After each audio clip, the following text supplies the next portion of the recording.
Look at this wonderful soup.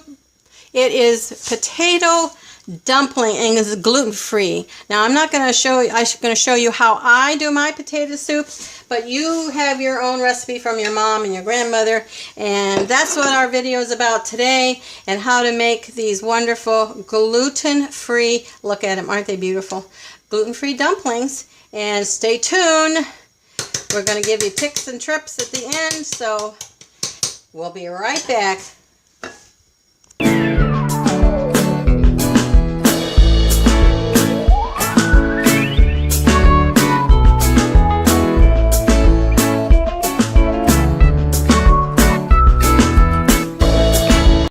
I'm not going to presume to tell you how to make potato soup. Everybody seems to have their own way of making their potato soup. Their mother or their grandmother made it, and you have a taste for it, a flavor. I'm just going to show you how I do.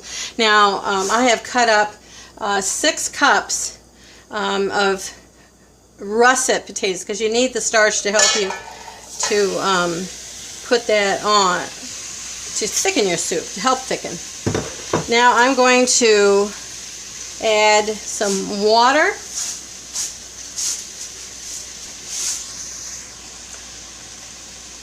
Okay, so here it is. I've got 6 cups of diced potatoes, and I'm going to put 6 cups to start out with, but it looks like I'm going to need a couple more cups. Because we want to have enough broth, because this is where you're going to be putting your dumplings, and you got to have enough room for that. So I'm going to put in a teaspoon of salt in with the potatoes, and because potatoes actually, well, maybe 1.5, really take up a lot of salt. But I am going to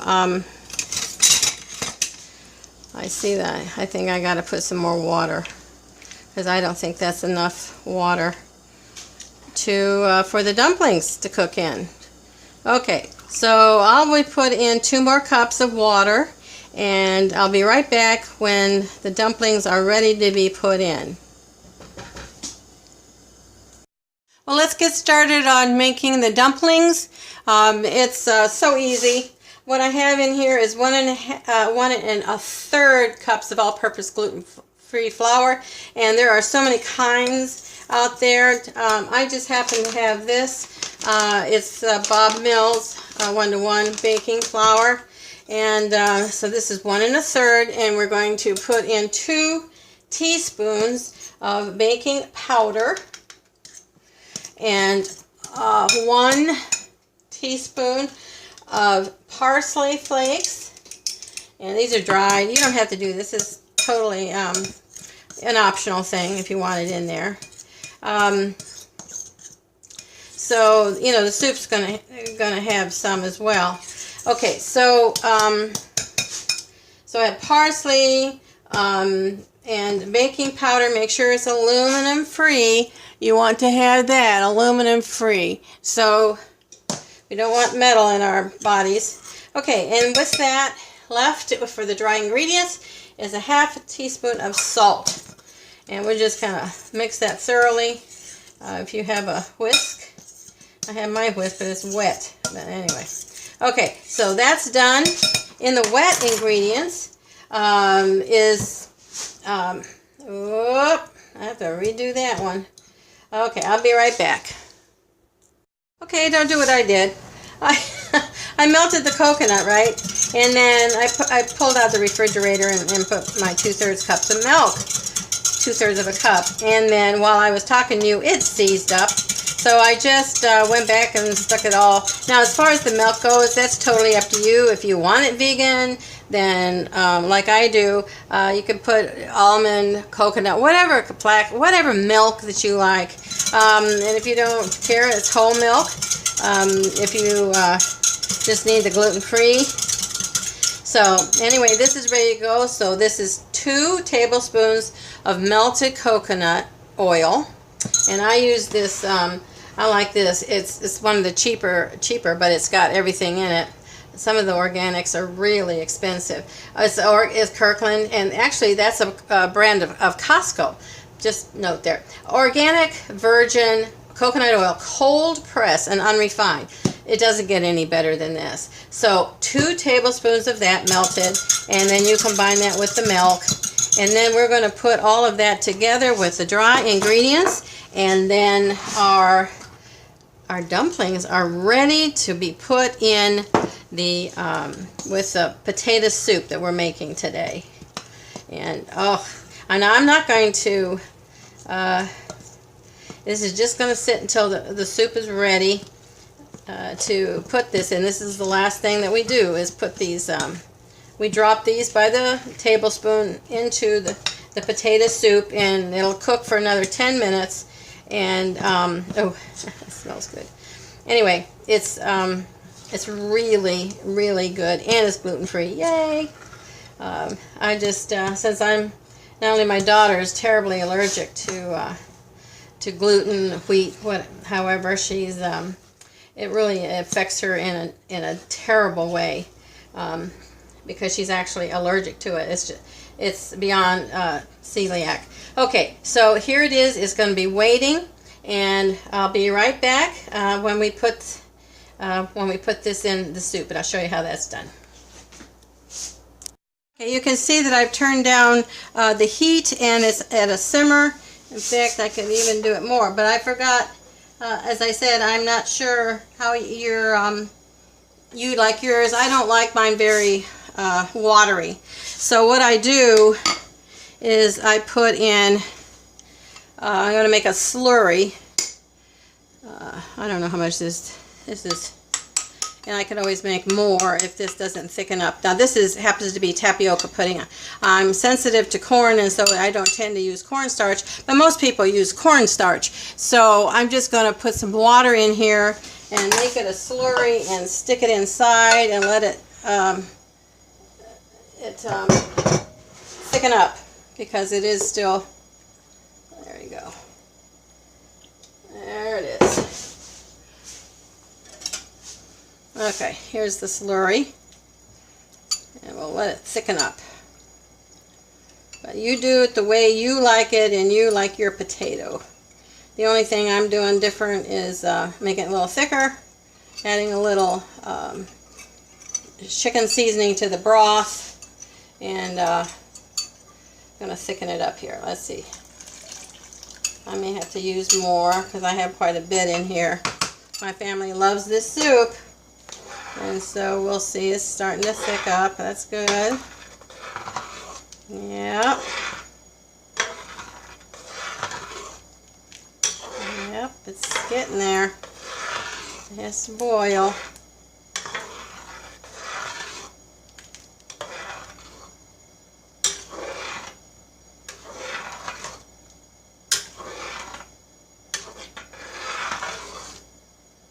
Yeah, I think I'm going to need a little bit more of the slurry. It's quite a bit. I have, I think, about 10 cups of water in here. So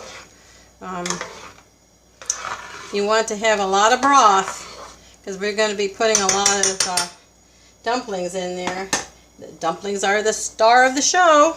So let me go get some more, just a little bit, another heaping of yeah. See, another heaping, and we'll put some water in there and get that slurry going. All right, there it comes, and a slurry. Yep, I think this will do it. That was 3 huge heaping tablespoons, or however how much you want. As I say, you could use cornstarch. I just am very sensitive to cornstarch, and so I just use tapioca, or even there it goes. Oh yeah, much better. Arrowroot would do the same thing. Those are all starches, and okay, and you can always add more. Okay, so this is simmering, and I think it's about time we can, yeah. Okay, now at this point, I don't know if you do, but I tend to put some more milk at this stage. Now we only have milk in the cream of potato soup. I only have milk in the dumplings, and so I think I'm going to add some more now and kind of make it a creamier. Okay, I'll be right back. If you want to keep it vegan, you can just put your milk. I'm going to put heavy cream just right in there, and this is a cup. And I'm making, oh, look at that. Isn't that great? Okay, so I think we're about ready to put in the dumplings. Because dumplings have to, that looks good. Okay, we'll let this on simmer. Okay, now while it was cooking, the potatoes, and we made the dumplings, I kind of shaped them gluten-free. If you had gluten, they would just, yeah, I would just drop it. But look what I've done. About I've rolled them in my hand, and then I've kind of rolled them out thickness of your finger, or if you're, anyway, you see about it was. And so I am just going to put them in and let them cook. And you see the bubbling. That's good. That's what we need, is for them to bubble. And they will cook and be scrumptious. Now they're not going to act like your gluten flour, which it'll turn to like a pasta type. And so okay, I'll show you here. Yeah. I just take a ball. Roll it in my hand, kind of compact it, kind of massage it a little bit. So that's what I do, and then I kind of roll it out to make that, and if it's too thick, I just take some of it off and roll it out thinner, as you can see, and just drop that in. So you can do all of your, because this is dumpling potato soup, or potato soup with dumpling. So I'm just going to finish these all off, and oh, it's going to be wonderful. I'm telling you. I have a friend. I shout out to Bonnie. Hey, Bonnie. She wouldn't, every time she came to visit, she says, you better have that potato dumpling soup. We work together in North Dakota, and they really are wonderful people up there. They're original, or Lutherans or Germans, and they still speak German.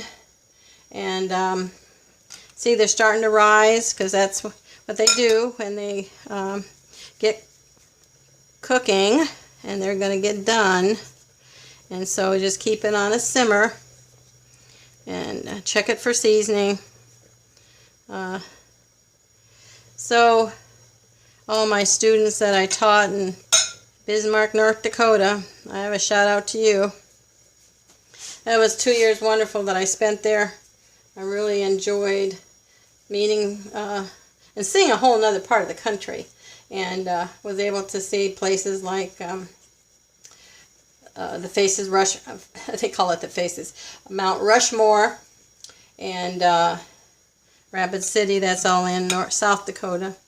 And I was close enough to just get in the car early one morning and drive to Yellowstone.